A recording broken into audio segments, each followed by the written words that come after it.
అమ్మగారు ఏందమ్మా ఎవరు పంపించారు? ఏదైనా పని ఉంటే ఇస్తారని పక్కింటి అమ్మగారు పంపించారండి. ఏమన్నా పని ఉంటే ఇవ్వరా కొంచెం నాకు? నువ్వు పని చేస్తావా నాకు? ఏ పనైనా చేస్తాను అమ్మగారు. ఇల్లు ఉడిస్తే 2000 తీసుకుంటాను. ఏది నీ పోనేది? నువ్వు నాకు పని చేస్తావు. గిన్నెలు కడిగినందుకు 4000 తీసుకుంటాను. ఇది నీ ఫోను, ఇది నా ఫోను. పక్కింట్లో చాడీలు చెప్పినందుకు 20000 తీసుకుంటాను అమ్మగారు. మీకు ఏ పనికి కావాలంటే ఆ పని చేస్తాను. పక్కింట్లో కప్పులు నాకు తెచ్చి చెప్తే డబ్బులు ఇవ్వాలి నీకు. 20000 నెలకి. ఎందుకమ్మా నాకు ఆ తలనొప్పి? వాళ్ళ ఇంట్లో నాకు చెప్పడం ఎందుకు? నాకు తలనొప్పి రావడం ఎందుకు? కొంతమంది అలా ఉంటారండి, మీకు తెలీదు. అలా అది తగ్గించేద్దాం.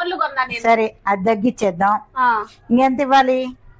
ఇల్లు ఉడిచినందుకు 2000, గిన్నెలు కడిగినందుకు 4000, 6000 ఇవ్వండి ఆంటీ. ఓహో, కప్పుర్లకు మాత్రం ఎక్కువ ఇవ్వాలి? 20000 కబుర్లకు మాత్రం, తగ్గించేది ఏం లేదు. అవునా? ఒక్కొక్క పనికి ఇంత? అంతే. మా అబ్బాయి బట్టలు ఐరన్ కూడా చేయాలి. దానికి మళ్ళీ ఎక్స్ట్రా. అవునా?